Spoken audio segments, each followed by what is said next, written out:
assim, eu não perco a data, né? Igual eu tenho de vez em quando feito. 9 horas, o nosso compromisso é ir até às 10 horas, falando sobre Lei Geral de Proteção de Dados. E um dos nossos objetivos é sempre criar uma argumentação para falar com o cliente de um jeito que não seja criptografado. Porque cada vez que a gente fala de forma criptografada, o cliente, em vez dele ouvir, ele foge da gente, né? E a gente precisa que as coisas aconteçam. E uma das últimas reuniões que a gente fez, a gente teve uma percepção que eu acho que ela é muito interessante na escalabilidade desse processo da lei.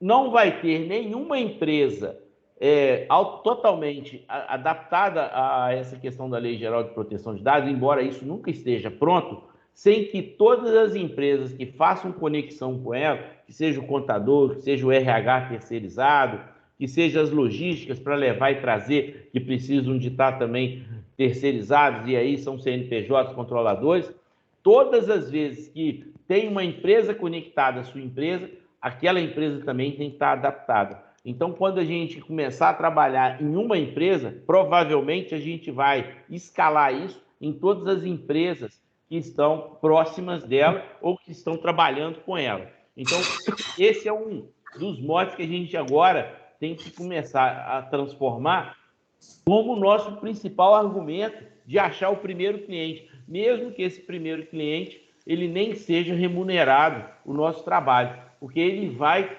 promover uma escala não em PA, mas em PG, porque é realmente exponencial. E aí, para dar início, hoje a gente tem uma pauta bem interessante, ela é até muito jurídica e talvez o Lucas, que eu já vi ele aí presente hoje, já chegou aí, possa também estar participando mais ativamente, né? E estou vendo que o UC, então, também está entrando aqui. Então, a comunidade de Juiz de Fora de Ubai vem crescendo. Orozimbo, você está com a pauta aí, pode iniciar a fala e colocar aí a primeira argumentação do nosso grupo de estudo hoje. Legal, Pedro, obrigado. Pessoal que a gente não cumprimentou ainda, bom dia a todos.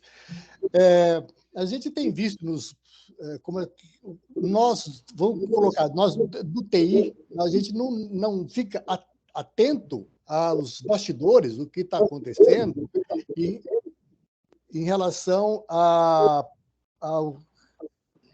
que está acontecendo nos jurídicos. As decisões de tribunais, jurisprudências, etc. E por isso é importante, eu já tinha colocado, o nosso pessoal do jurídico está a postos hoje, né, para a gente fazer esse contraponto.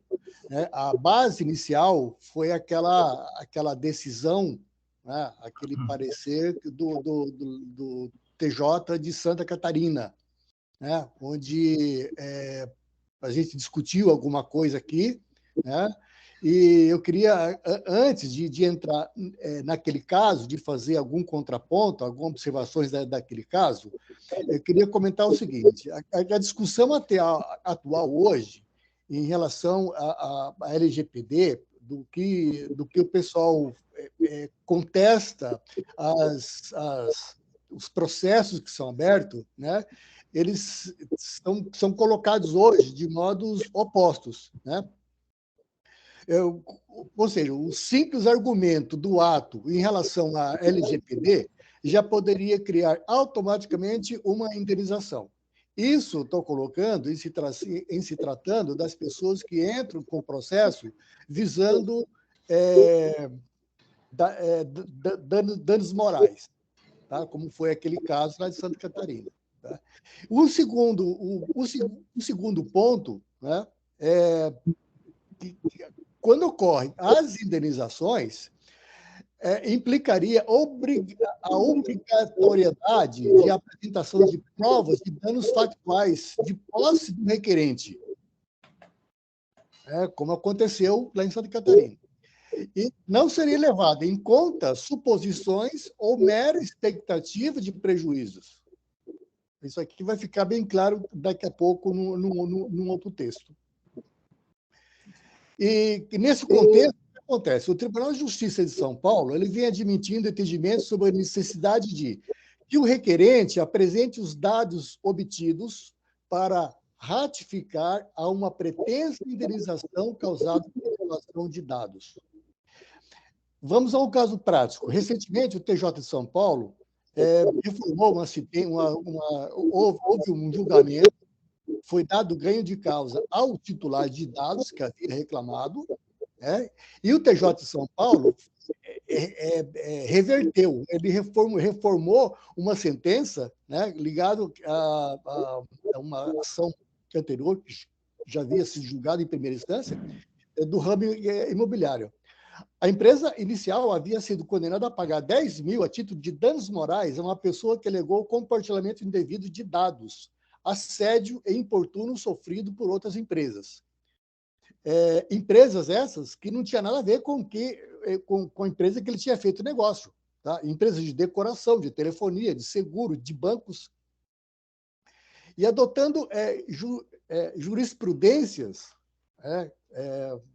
a terceira Câmara de Direito Privado do TJ de São Paulo julgou improcedente o pedido inicial, reconhecendo que, eu vou citar agora aquele ipsis literis, ou seja, exatamente, tá, linha a ponto, o que foi colocado.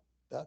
Primeiro, as alegadas ligações, mensagens e e-mails recebidos pelo autor, ainda que de forma reiterada e apesar de causar incômodo, não caracterizam, por si só, violação de intimidade. E nas circunstâncias apresentadas, elas não ultrapassam a esfera do mero aborrecimento. O autor não sofreu nenhum ônus excepcional, a não ser aquele que todo ser humano tem que aprender a suportar por viver numa sociedade tecnológica, frenética e massificada, sob pena de convivência social ficar insuportável. Terceiro, trata-se de um episódio na qual não resultou nenhuma interferência excepcional no comportamento do autor e que não rompeu o seu equilíbrio psicológico. Só um pouquinho. Tem alguém com o microfone aberto aí. Tem. Ainda não consegui identificar, não. Pode continuar, Aurozinho.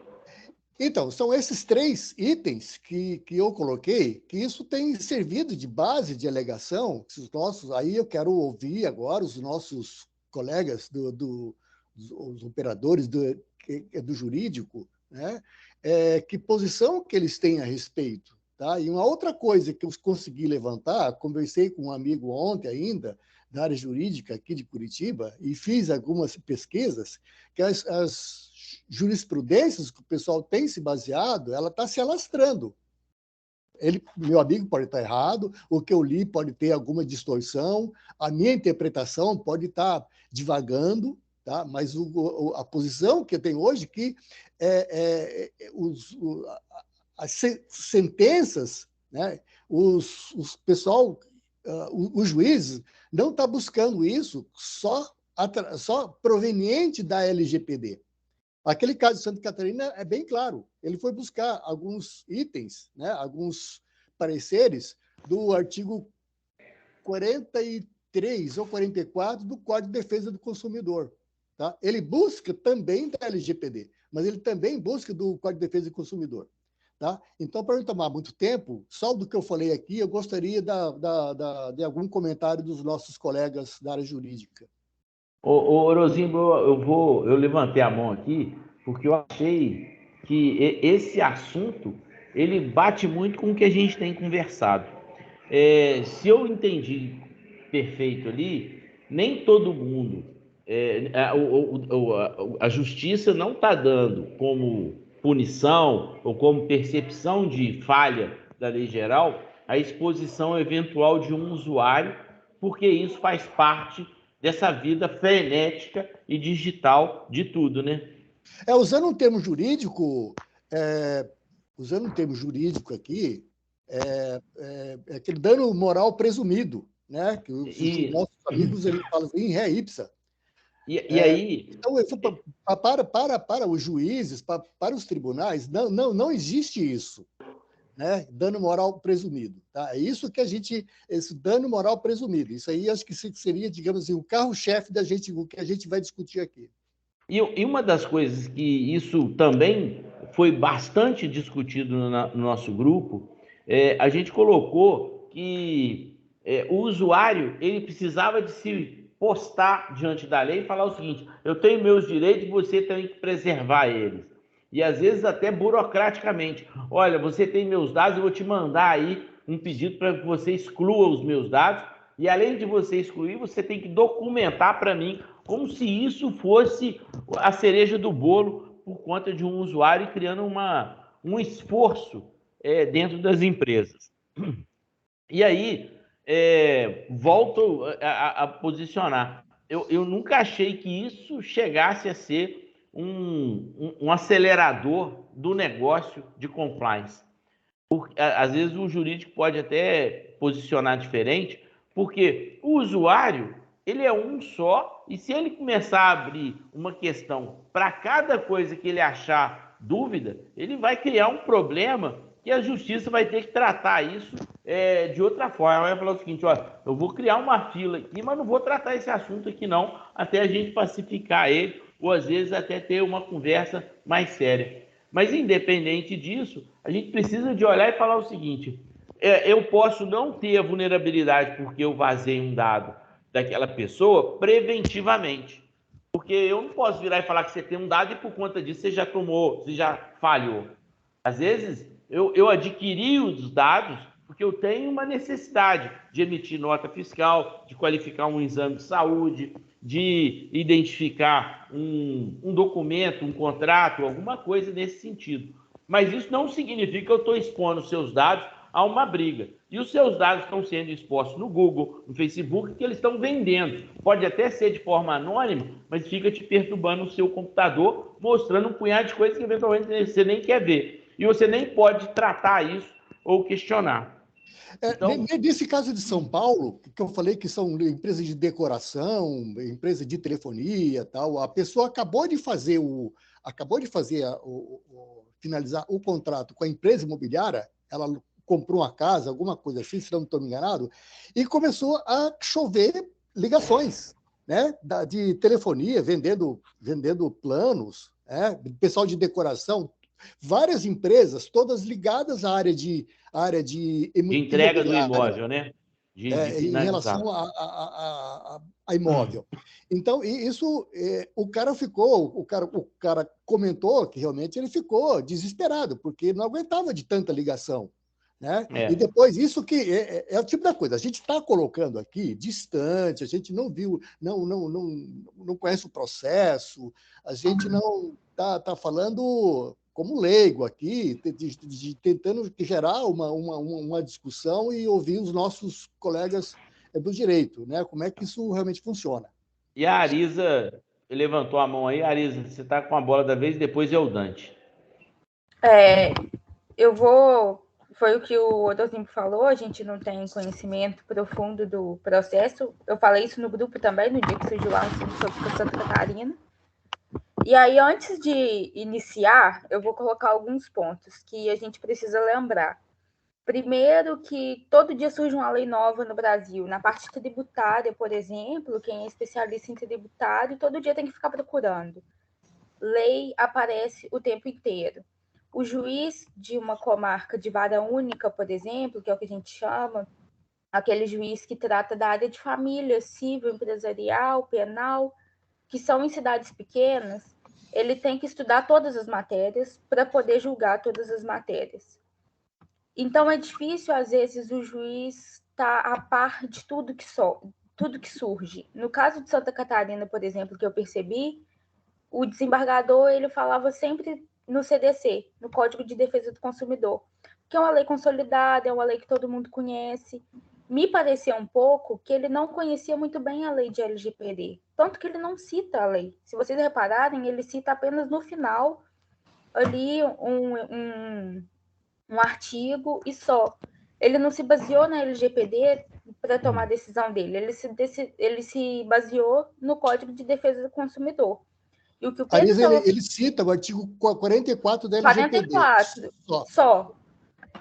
E aí, no caso ali, era uma ação de LGPD, então eu entendo que ele teria que ter se baseado somente nessa lei. Lógico, às vezes de uma forma indireta o CDC também, mas principalmente a lei de LGPD. E outra coisa que o Pedro falou sobre a questão de todo mundo entrar, quando em 2000, se eu não me engano, em 2002, quando entra o novo Código Civil, ele vem falando sobre a questão do dano moral. Virou a festa do dano moral. Você entrava na justiça, você ganhava. Você ia ganhar aí às vezes 5 mil, 10 mil, 50 mil, e as pessoas começaram a entrar por absolutamente tudo. O cachorro do meu vizinho tá latindo, eu quero dano moral. Por isso que existia o dano presumido. Eu tô aqui nessa reunião, o Odocimpo falou alguma coisa que eu não gostei, dano moral. Tudo virava dano moral. E aí, eles pararam de dar o dano moral. Em Juiz de Fora, por exemplo, eles não dão um dano moral acima de 5 mil.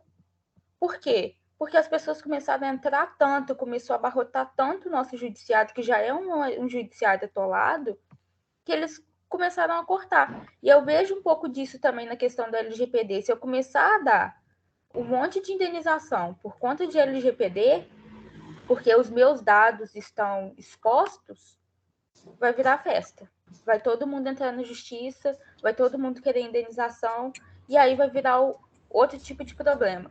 Então, eu acredito que o que a justiça tem feito hoje é não dar na questão do dano moral presumido. Você tem que me comprovar, de alguma forma, que isso realmente te trouxe um dano. Seja psicológico, porque existe realmente a questão do mero aborrecimento. Existia muito...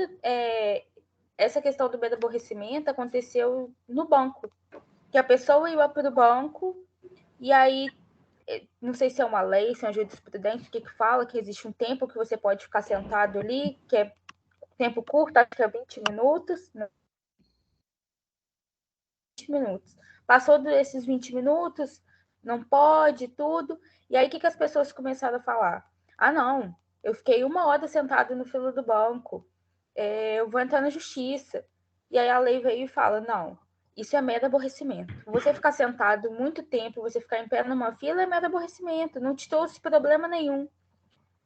Então, assim, acho que a gente tem que lembrar dessas coisas antes de entrar, de aprofundar mesmo na conversa. E foi o que eu falei. Eu acredito que o judiciário não está preparado para julgar questões de LGPD. Sempre que surge uma lei nova, você vai se baseando em jurisprudências, porque a lei é interpretativa. Eu vou interpretar de uma forma, você vai interpretar de outra, o Pedro vai interpretar de outra. Então, como que a gente vai pacificar uma decisão se eu nunca julguei esse assunto, você também não? Então, a gente vai ali juntando jurisprudências até alinhar e chegar num ponto. Arisa, pode falar.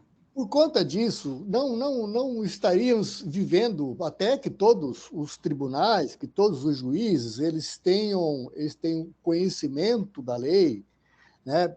Até então, a gente não estaria vivendo uma insegurança jurídica em relação ao LGPD por parte dos tribunais? Eu acredito que a gente vive uma insegurança jurídica em muitos pontos no país hoje. Sim, porque... sim, nossa, se a gente colocar... mas eu não vou entrar em detalhes, mas é exatamente isso, sabe? Existe a insegurança jurídica. Será que se meus dados estiverem expostos, o juiz vai julgar da forma correta? Será que não vai demorar? Porque a insegurança jurídica também exige isso. Pô, meus dados foram expostos hoje, eu vou entrar na justiça, mas quando que o juiz vai julgar? A gente está falando, por exemplo, em um INSS que você entra com auxílio maternidade e ganha 8 meses depois. Então, assim, tudo no Brasil hoje é demorado, tudo no Brasil é muito demorado, tem uma democracia muito grande para você conseguir qualquer coisa aqui. Então, eu acredito sim na segurança jurídica. Arisa, obrigado. Eu vou passar para o Lucas, que eu acho que o Lucas pode ser que complemente a sua voz, a sua fala, e ele também está aqui com a mão levantada e ele tem sido sempre um grande participante. Lucas. Bom dia a todas e todos. Acho que o Dante levantou a mão primeiro do que eu. Se quiser primeiro passar Mas o o Dante. Dante baixou a mão, por isso que Não, eu... Lucas, eu vou falar Sim. rapidamente, porque está todo mundo falando da lei e tal, do LGPD no Brasil. Eu lembro a todos vocês que a criação dessa lei não foi de vontade do Brasil. Isso está sendo exigido, demandado da União Europeia. E eles estão monitorando o andamento disso. Algum momento eles vão falar, gente, e aí? Como é que vai ser? Vocês vão crescer ou não, né? Vocês vão trabalhar como gente ou eu corto as relações com vocês e deixo vocês morrer por aí? Vai ser isso? Bem observado. De fato, é isso mesmo. Então, eu vou só, antes do Lucas falar, gente, a negociação com o Brasil ou com qualquer um, ela não depende de lei, não, ela depende de necessidade. Por exemplo, agora, quem precisa, por exemplo, lá na Europa, eles mataram todas as matrizes dele de formação de proteína, por conta da vaca louca, da gripe dos aviária, não sei o quê. Então, eles tiveram que importar as matrizes de novo. E nós somos um grande exportador de matriz. Então, na hora que eles precisam da gente, independente da lei ou não, eles vão vir aqui e vão comprar da gente. A gente, às vezes, pode tentar buscar de uma forma que eles falam assim, ah, não vou comprar. Por exemplo, é proibido vender o mogno no Brasil. Mas lá na Europa, comprar o mogno do Brasil, mesmo que seja ruim, ilegal, eles estão comprando. Então, na hora que eles querem comprar lá, eles vão comprar do jeito que eles acharem que precisa. Essa questão da lei, não acho que vai ser um problema. Mas eu acho que internamente, penso que internamente, quando a gente fala da CIPA, a CIPA se fortaleceu e se mostrou eficiente, porque qualquer incidente, se você não tinha a CIPA, você já ia pagar a multa de qualquer jeito. Agora não. Então as pessoas fizeram isso por conta de estar apanhando. Acho que a Lei Geral de Proteção de Dados, da mesma forma que a Arisa colocou aí, que às vezes não vão falar dela, mas vão dar à luz a lei do consumidor, ou a lei civil, a lei de criminal, porque faz parte do que a lei geral quer. Ela fala o seguinte, olha, eu estou dando luz a uma questão de segurança da informação. E às vezes nem todo mundo tem o critério da segurança da informação, mas tem as outras leis mais consolidadas e vão dar voz a ela. Lucas. Bom, já que o debate esquentou, eu vou tacar gasolina. Para mim, a questão de legislação ela é extremamente importante. Um país que se preze e quer crescimento, o cidadão pertencente àquele país tem que ter consciência de que as leis são feitas para serem observadas. Então, se a gente começar a desqualificar a legislação do nosso próprio país, embora muita da nossa legislação merece críticas, mas aí a gente começa a entrar num mundo totalmente sem regras e aí a coisa fica feia. Eu entendo dessa forma. Por outro lado, o fato de, na decisão judicial, mencionar o Código do Consumidor, Código Civil e outras legislações esparsas, né, eu entendo que é absolutamente natural que isso deva acontecer, até porque direito não se interpreta isoladamente. Direito tem que se interpretar o sistema legislativo, o sistema jurídico. E a gente não busca, para formar um convencimento, só na legislação. A gente busca um fundamento na jurisprudência, nas decisões consolidadas dos tribunais. Então, tudo isso vai formar ali uma multidisciplinariedade de fontes que vão formar o convencimento do julgador. Então, é natural que ele vá buscar um argumento lá no Código Civil, no Código do Consumidor, até porque proteção de dados e defesa do consumidor, elas caminham muito juntas. A gente tem que ter consciência disso, né? São temas extremamente similares, uma coisa não vai ser dissociada da outra. Voltando à provocação do Orozingo, realmente, né, o tema é novo, mas estão começando a surgir várias decisões. Muitas delas conflitantes, e eu vou apontar para vocês decisões conflitantes aqui com a do TJ de Santa Catarina, mas é natural, o tema é novo e todos precisam, de alguma forma, analisar aquele tema. Sobre o fato dos juízes não conhecerem a Lei Geral de Proteção de Dados, e Eu entendo que assim, é uma questão que acho que não cabe análise aqui, até porque, de alguma forma, esses conflitos eles têm que ser resolvidos por alguém. E no Brasil, o órgão responsável por resolver conflitos é o Poder Judiciário. Então, se o Poder Judiciário não entende da Lei Geral de Proteção de Dados, eles que se capacitem lá, mas de alguma forma esses conflitos vão chegar lá. Talvez o Poder Judiciário não é o melhor caminho para resolver os conflitos decorrentes de LGPD, e nesse aspecto também concordo. Até porque, como é um tema muito técnico, talvez seria mais interessante da gente ter um posicionamento da NPD, não em relação a esses conflitos de dano moral, essa coisa toda. Não, isso aí é competência exclusiva lá do Poder Judiciário. Mas em relação à temática de programa de conformidade, bases legais, eu entendo que talvez a NPD seria mais indicada. Tem uma competência técnica maior para pronunciar sobre o tema. Voltando à decisão do TJ de Santa Catarina. Não, sobre o dano moral primeiro, que é o que o Orozingo provocou. Eu entendo, de fato, que, no momento, afirmar que o vazamento de dados se configura um dano moral presumido, in re ipsa, né, que é como nós falamos cá no direito, eu entendo que é desarrazoável a gente trazer esse conceito. Por quê? Porque o dano moral presumido, ele é uma exceção à regra. A regra é que todo dano moral precisa ser comprovado.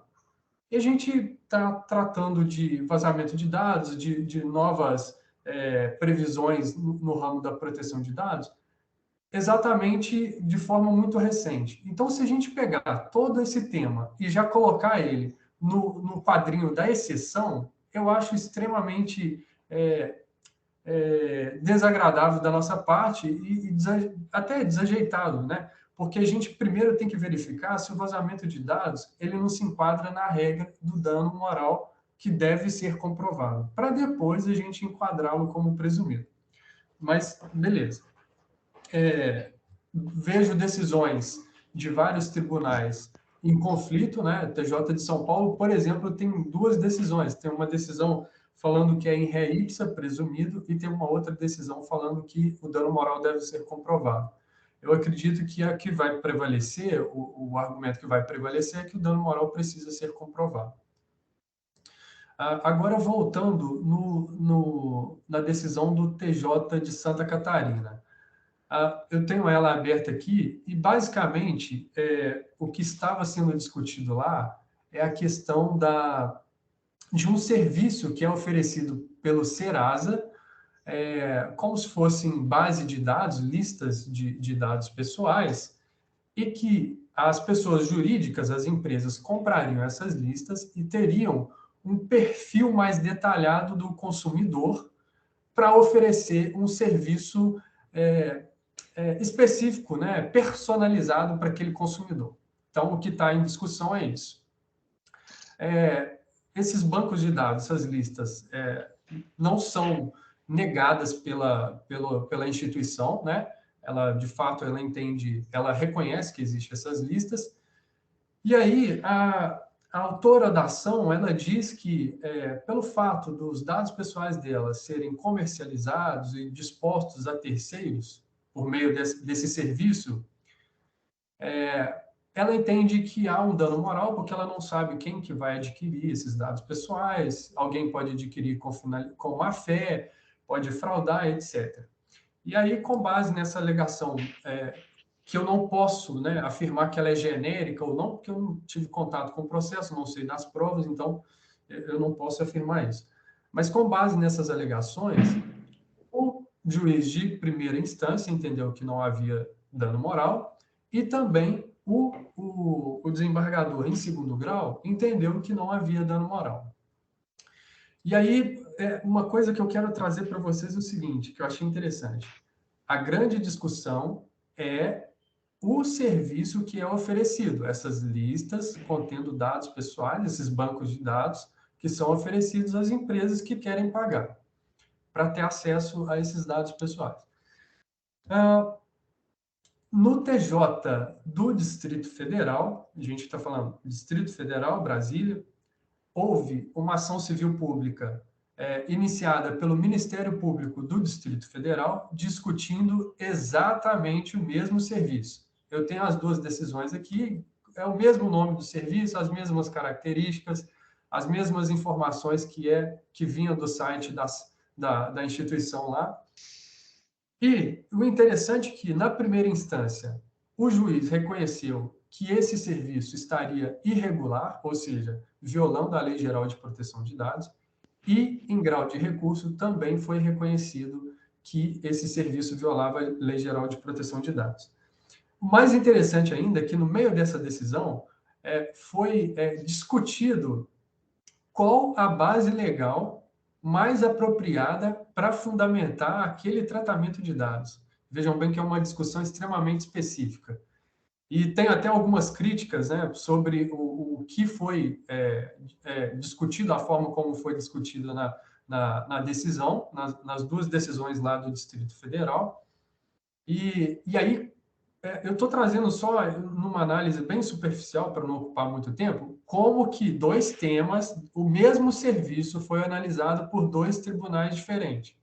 A um chegou-se a uma conclusão. O TJ de Santa Catarina reconheceu que não existe dano moral, perfeito, acho até razoável, e reconheceu que o serviço não viola a Lei Geral de Proteção de Dados. O TJ do Distrito Federal, por outro lado, reconheceu que esse serviço viola a Lei Geral de Proteção de Dados. Eu vou parar por aqui para dar oportunidade aos outros colegas comentarem. Ô, Lucas, você está dizendo que houve uma decisão divergente? Sim, são decisões divergentes, elas entram em conflito. Então, quer dizer, só uma instância superior vai pacificar isso, né? Acredito que sim, a gente vai ter que ouvir o STJ. Eu lembro a todos aqui que decisões tomadas de forma automatizada, em blocos, por traço de perfil e tal, realmente são condenáveis segundo a LGPD. Tá? Principalmente se envolver inteligência artificial por trás disso tudo. Eu conheço muito bem os dois bancos de dados, o Boa Vista, que é o maior que o Serasa, e o próprio Serasa. Os dois utilizam esses métodos de blocagem, né, grandes quantidades de dados e traço de perfil, entendeu? Comportamental, inclusive. Pois no aspecto que eu disse sobre a discussão sobre as bases legais, né, no processo lá no Distrito Federal, o Serasa argumentou que aquele tratamento de dados que ele estava realizando tinha fundamento naquela base legal que fala da proteção do crédito. Mas não era da proteção do crédito esse. Exatamente. A proteção do crédito não pode mexer porque ele está validado dentro de inclusive na Europa, a proteção do crédito tem lá o Boa Vista, que chama Boa Vista no Brasil, chama Equifax lá fora, tá? Então, realmente, isso já está validado. Eu li amplamente sobre esse assunto. Então, o Serasa argumentou que aquele serviço era a proteção do crédito. Só que o que ele oferece é um serviço de consulta, é uma lista, uma base de dados para quem quiser comprar. Mas tem um perfil lá. Exato. O que o juiz entendeu? Que talvez a base legal mais adequada para isso é o legítimo interesse, que aí vai ter que ter uma série de regras mais restritas ainda do que a proteção. Aí não vai poder traçar o perfil. Falar assim, olha, o Lucas gosta mais de Coca-Cola do que de suco de laranja. Então, vamos enfiar a Coca-Cola pela goela abaixo dele. O problema é esse. É mais restritivo ainda, né, Dante? Mais restritivo ainda. Lucas, me tira a dúvida. No caso de um processo como esse que você comentou de Brasília, o desembargador, ele faz a análise do caso e fala não houve dano moral. Mas a empresa, no caso, o Serasa, tá, ela tem culpa no cartório. tá? Vamos colocar assim, tá? Ele já pode pedir diligência, ele pedir abertura de um inquérito, pedir uma abertura, enfim, de um processo contra o Serasa, sabendo que naquele momento, no contexto daquele processo, o Serasa está burlando a lei? Você fala o titular de dados?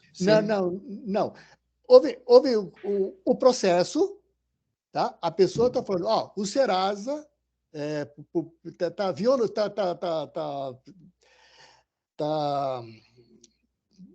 violando a LGPD. Está violando a LGPD. Tá? Os meus dados, ela divulgou os meus dados para outras empresas. Ok, o juiz fala, aí ela pede dano moral. O juiz fala, dano moral não. Mas ele reconhece, como você colocou, ele reconhece que a Serasa ela cometeu um crime. Né? Ou seja, ilícito lá para a LGPD. No ato, ele já pode abrir um processo, enfim, criar algum tipo de penalidade para o Serasa? Pode, por exemplo, determinar uma obrigação de fazer, falando o seguinte, ô Serasa, a partir dessa decisão, você não pode tratar esses dados. Você está impedido de tratar esses dados dessa forma. Ou pode também, uma outra situação que já aconteceu no TJ de São Paulo, estou encaminhando os autos desse processo para a NPD. Eu vou te estipular aqui um prazo de 6 meses para você criar um projeto de conformidade à LGPD e a NPD vai fiscalizar você. Pode fazer isso. Aconteceu em São Paulo. Entendi. Legal. É uma coisa muito interessante que vocês...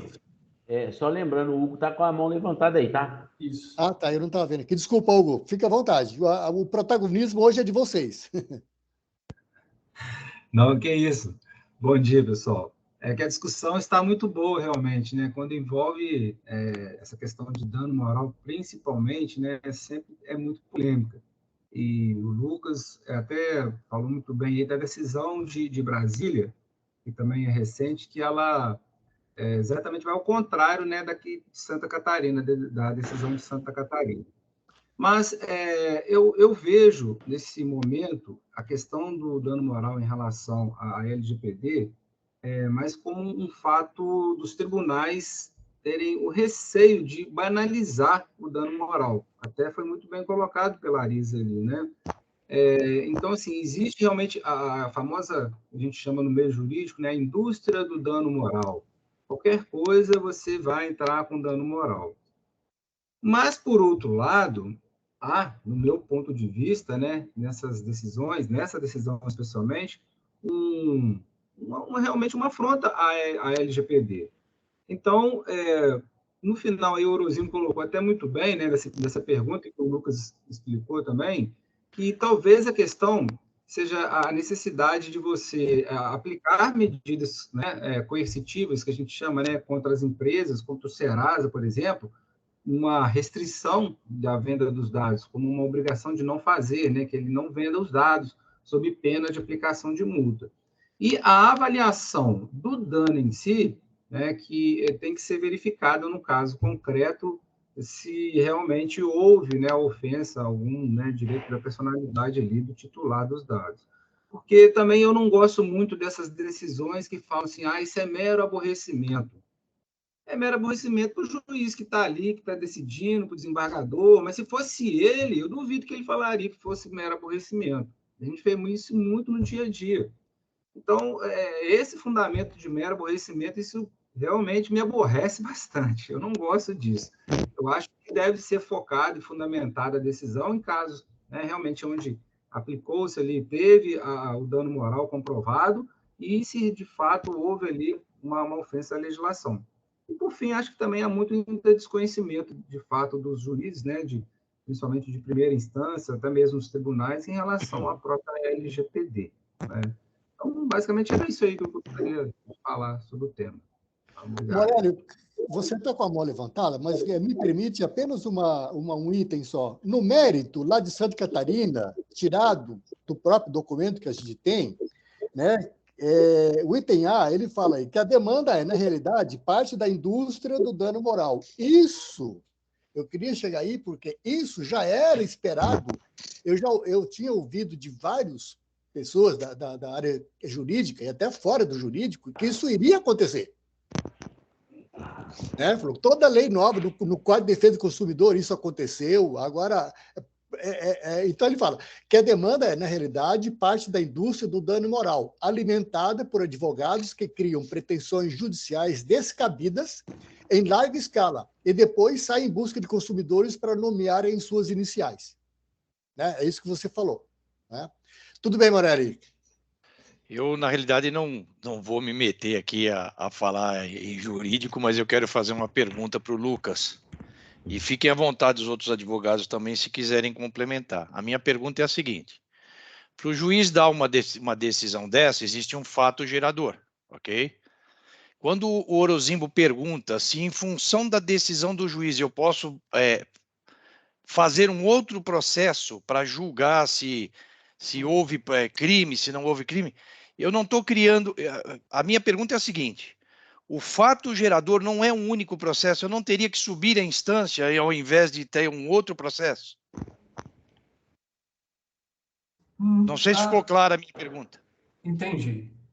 Não, porque no Brasil nós temos dois sistemas para analisar temas jurídicos e administrativos. Nós temos dois tipos de processos: processos judiciais e processos administrativos. E a gente tem processo administrativo no INSS, na prefeitura, quando você vai questionar o IPTU, em várias searas. Então, o que o juiz está fazendo é pegando o tema que está lá para o judiciário resolver, encaminhando para uma outra via que tem uma competência técnica maior para apreciar aquele tema. E é muito normal de isso acontecer, por exemplo, com temas que são regulados por agências reguladoras. Vamos supor, existe um conflito no judiciário discutindo uma questão ambiental e o juiz encaminha os autos para o IBAMA porque ele vai fazer uma fiscalização, ele tem uma competência técnica maior para acompanhar aquele assunto ali. A controvérsia judicial em si pode ser que ela seja apenas decidida e fique restrita apenas no Poder Judiciário. Mas alguns aspectos podem ser encaminhados, sim, à instância administrativa. Isso não significa... o meu entendimento. Isso não significa um novo processo, significa uma consulta, é isso? Pode significar um novo processo administrativo. Pode, porque aí, por exemplo, o caso que o juiz encaminhou os autos lá para a NPD. A NPD vai fiscalizar aquele projeto de adequação à LGPD, ela vai acompanhar aquilo ali. Vai ser um processo administrativo lá da NPD. Sim. Eu te perguntei isso porque, pelo meu pouco conhecimento jurídico, eu entrei com uma ação, o juiz deu uma decisão que eu não concordo, eu vou para a instância, peço uma instância superior para ser julgado acima. Por isso que eu, em vez de derivar lateralmente, eu vou para cima, entendeu? Eu entendo isso como leigo, eu entendo dessa forma. Sim, na verdade, o que a gente acontece em ir para lateral, em derivar, é muita exceção, entendeu? São casos bem específicos. Ok. Acho que o Hugo quer complementar, Hugo? Sim. Então, sem a sua voz, Hugo. Complementar. Agora acho que está, né? Agora só para complementar, Morelli, essa questão que você mencionou, e o Lucas também falou, né? Pode ser um processo, ele pode ter o fato gerador dele, tanto na esfera civil como também na criminal. Então, assim, só a título de exemplo, né? Pode ir para o lado administrativo também, então ele pode realmente, lateralmente, se espalhar. Porque, às vezes, o fato gerador, como você colocou ali, ele pode gerar uma responsabilidade civil e também abrir-se um processo criminal a respeito daquilo. Ok. Aí são análises distintas, Sim, exatamente. Hugo, só para contextualizar, a Lava Jato não aconteceu isso? Sim, exatamente. Lava Jato também. Alguns documentos no porta-mala de um carro, pumba, virou uma montanha. Tanto que teve a reparação também, né, a devolução de dinheiro, essa que é uma questão na esfera civil e a apuração do crime na esfera criminal, né, na seara criminal ali. Mas, de fato, isso mesmo. Só isso mesmo. Algumas questões foram para a Receita Federal, porque tinha tributação, outros temas foram parar lá no TCU, porque vinculava verba pública. Realmente houve essa derivação, sim. TSE, bem lembrado, Rosinho. Foi uma teia. Agora, uma coisa, pessoal, vendo pelo lado leigo, que não entristece, mas me deixa bastante preocupado, né? Que o Lucas, que está aberto aí, o documento lá de Santa Catarina, no item F, né? Lá quando ele julga o mérito lá, ele fala aqui que a divulgação de dados de natureza cadastral ou pública efetivada para finalidade de marketing ou uso de tais dados em modelos internos da empresa, portanto, não fere qualquer direito do consumidor, seja da honra, da privacidade ou qualquer outro. Isso é preocupante, visto do lado leigo. Eu ficaria muito preocupado se os meus dados, ainda que não divulgados, ainda que não utilizados, eu soubesse que está na mão de um hacker lá na Deep Web sendo vendido.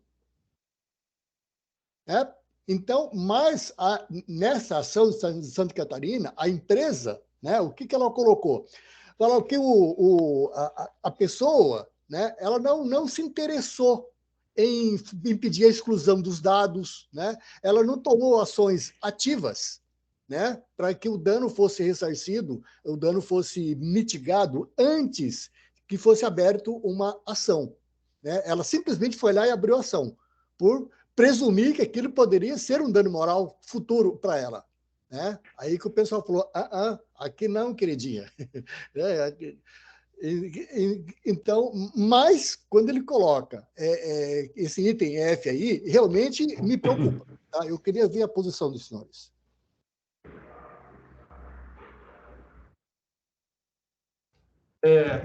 De fato, eu acho que essa questão ela é um pouco mais complexa, Eurozinho.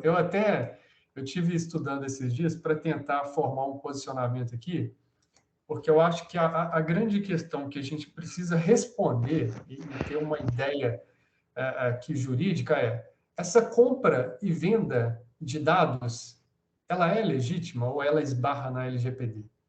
Então, talvez esse seja o grande foco da questão. Porque, em última análise, né, de forma bem genérica, o que o Serasa está fazendo é capturando dados que eles têm lá e vendendo para as outras empresas. Isso é legítimo ou esbarra na LGPD? Deixa eu só colocar um calor nisso. Você questiona se uma entidade pode vender os dados. Se ela coloca os dados não anonimizados por uma ferramenta, por exemplo, assim, quando o Google entendeu que ele conseguiu convencer que ele poderia fazer marketing via o AD, né, que eles chamam lá, que é você vender propaganda em cima da estatística e conectar isso com as pessoas sem vender os dados das pessoas. Ele entrega por conta da caixa preta dele para aquelas pessoas, mas ele não vende para você os dados daquela pessoa. Então, ele anonimizou os dados. Aí tá certo. Isso todo mundo já pacificou. Tá correto. Tanto que o Facebook continua fazendo isso, o Instagram faz isso, o Google faz isso, e todas as ferramentas que estão trabalhando nesse tipo de venda, vendem dessa forma. Agora, quando você vai vender uma lista, que está lá o nome da pessoa, os dados dela todos, e a experiência dela, inclusive financeira, aí é um problema. Por exemplo, quando a gente faz análise de crédito, a gente vende, né? O Dante é um especialista nisso por conta do Banco Boa Vista. Ele vende qualificando quem está questionando para saber se aquela pessoa tem crédito para vender. Mas ele não fala aonde que ela está devendo. Às vezes até fala, eu não sei nem se isso é possível, politicamente correto ou legalmente correto. Mas ele fala o seguinte, olha, você tem uma pontuação. Então, o Pedro Henrique vai ter uma pontuação negativa, ou o Pedro Henrique vai ter uma pontuação positiva para a linha de crédito. Eventualmente, até você vai saber que ele deve, mas não aonde ele deve.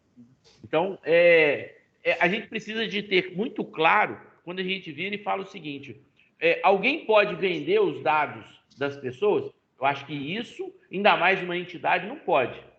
E aí eu vou lembrar um caso que a gente tratou aqui, que é uma prefeitura que começou a apontar para as pessoas na rua e falar o seguinte: está lá no site se aquela pessoa vacinou, aonde que ela vacinou, quantas vezes ela vacinou e quem vacinou ela. Isso estava público num site porque um vereador achou que isso era importante. E aí ele falava o seguinte, ainda mais nessa hora de polarização, né, de cloroquina, de não sei o quê, de política, a gente vira e fala o seguinte: ia ter uma caça às pessoas que não foram vacinadas, né? E aí, ou vice-versa, né? Uma chacota daquelas pessoas que já estão vacinando a N mais uma vezes, né? Então, independente disso, você não pode expor as pessoas a uma condição desse tipo de segmentação e ainda de forma pública. Então, eu acho que tanto a Câmara de Vereadores ela deve ter revisto isso. E aí, Orozimbo, me permita só fazer uma colocação rapidinho antes de você falar, que é fazendo referência a uma coisa que você falou. A sua preocupação com esse item F aí, eu compartilho dessa preocupação, vou te dizer por quê. Enquanto nós discutimos se é legal ou não, se pode ou não vender dados, se é possível ou não, o hacker pega esses dados, negocia e é tratado como criminoso. Então, eu vou colocar agora, vou colocar isso aí dentro da lei, e eu queria depois ver o posicionamento do pessoal. Lembrando, a gente está a 5 minutos de terminar, viu, gente? É bom terminar antes de acabar, porque a gente vai ficar morrendo de vontade da quinta-feira que vem. Se você ver o artigo 44 da LGPD, o que ela fala? O tratamento de dados pessoais será irregular quando deixar de observar a legislação ou quando não fornecer a segurança que o titular dele pode esperar, consideradas as circunstâncias relevantes, entre as quais o modo pelo qual é realizado e, segundo, olha só, o resultado e os riscos que razoavelmente dele se esperam. Não é isso que a gente estava discutindo? Sim. Quando a pessoa, se você for fazer advogado do diabo agora, quando a pessoa abriu o processo, ou alguém que pode abrir um processo e fala, olha, os meus dados estão numa base de dados de posse do hacker lá, e eu sei que ele vai vender. Isso aí, o que ele está falando? O resultado e os riscos que razoavelmente, esse razoavelmente, para mim, que gera dúvida aí, tá? Como tem muita coisa. O que é razoável? O razoável para mim é uma coisa, para o Lucas é outro, para o Quintão é outra. Né? Então a LGPD está cheia. Mesmo porque, na grande maioria das vezes, você não sabe que o hacker está com seus dados. Digamos que eu saiba, isso que eu saiba. O resultado e os riscos que razoavelmente dele se esperam. O que eu espero? Que ele vai vender. Que ele vai vender, eu vou ser prejudicado. Então, o que me parece, viu, Orozimbo? O que me parece lógico é o seguinte: o Serasa tem os meus dados e ele pode negociar os meus dados. O hacker tem os meus dados, negocia e é tratado como criminoso. Então o Serasa não pode fazer isso. O Serasa ele pode ter de forma legal. Agora, se eu descubro que o Serasa negociou meus dados, aí sim, é isso que eu estou querendo dizer. O que essa empresa vai fazer com os meus dados? Eu vou esperar ela acabar com a minha reputação, eu vou esperar ela vender, fazer o que tem aí para depois, depois que eu ser prejudicado, aí que eu vou tomar alguma... Ou seja, aquilo que o policial fala, pô, eu vou esperar o bandido me dar um tiro para depois eu revidar? Então, fica essa dúvida aí. Por isso que eu digo o seguinte, o hacker não pede permissão para usar os seus dados. Ele toma os seus dados, negocia e é tratado como criminoso. Por que o Serasa pode fazer isso? Pode negociar os dados? Gente, mas aí tem a questão do crédito, proteção ao crédito. Ele pode traçar um perfil, por exemplo, do Orozimbo e dizer, olha, o score do Orozimbo é 96. Ele é um cara que paga as contas dele antecipada, é um cara que não tem dívidas, não está devendo ninguém, não deu calote a ninguém. Pode vender para ele. Perfeito, mas ele não pode colocar ele não pode colocar isso a público. Esse perfil não pode ir a público. Não é. Isso não coloca. Dante, a prática de credit scoring é legitimada pela jurisprudência da STJ. Isso aí é legal. Ó, tem problema. Viu? Tem súmula da STJ. Então, isso tem a ver com aquele cadastro positivo, Lucas? Mais ou menos isso. Mais ou menos isso. Mais ou menos. É porque tem a legislação do cadastro positivo, que já é um outro tema. ainda mais específico. Entendi. E o Serasa pode negociar essa listagem, então? Não, ele não negocia listagem, não. Ele negocia o seguinte: eu sou uma empresa, você é o cliente titular e eu quero vender para você. Fiado. Eu vou, olho lá, ó, Ix, Morelli, 52. Qual que é a recomendação do Serasa? Não venda. Entendi. Ô, Dante, Entendi. mas nos processos que estavam sendo discutidos, o Serasa vendia os dados pessoais. Mas aí é o que eu estou falando. Esses dados pessoais foram tratados em bloco por inteligência artificial e traçaram um perfil. Morelli gosta de Coca-Cola e nunca bebeu água. Vamos enfiar Coca-Cola no Morelli, meu amigo. Não, Dante, era nome, CPF. Não, mas isso, calma. Isso ele não pode fazer. Pois é, mas é isso que ele fazia, anunciava no site lá, ué. O que a gente está colocando a coisa da forma que o Google faz, que o Boa Vista faz, que até o serviço do Serasa ou do SPC, está tudo certo. O que ele não pode, e aí eu acho que essa discussão está clara, o que ele não pode é fazer a venda dos dados. E isso posicionou de forma firme. Exatamente. Todo mundo entendeu isso. Agora, o que a gente tem... Todo mundo entendeu. Mas isso é uma ação que deve ter acontecido assim. A diretoria do Serasa criou lá e falou o seguinte: olha, nós descobrimos aqui a batata quente da vez. Nós vamos vender esses dados, todo mundo vai querer comprar. E eles esqueceram de falar o seguinte: cadê o advogado? Cadê o cara da TI? Pode isso? Entendeu? Dante, 150... Tem certeza. Dados referentes a 150 milhões de pessoas. Está aqui na decisão. Certamente o meu, o seu, o de vocês aí tá junto, tá junto. O meu dado tá lá, com certeza. O negócio é feio. Olha, tá lá, mas limpo, viu? Vou contar um negócio para vocês aqui. Vou contar um negócio para vocês aqui. 10:01. Eu vou estar me despedindo aqui e, se todo mundo concordar, eu já vou estar desmarcando aqui a gravação, tá bem? E eu acho que a discussão hoje foi fantástica, calorosa demais, e vai gerar um conteúdo. Eu vou criar um conteúdo lá na Indica e, se Deus quiser, daqui a pouco o João Salles está compartilhando, falar o seguinte: olha, esse cara aqui é um oráculo, tem tudo no site dele, lá no blog dele. Tá certo? O João já está compartilhando aí. Nem sabia que eu estava falando de microtique, olha só. Mas então, tô desligando aqui e agradecendo, parando a gravação. Antes de parar a gravação, todo mundo está de ok para eu compartilhar, né? Ok.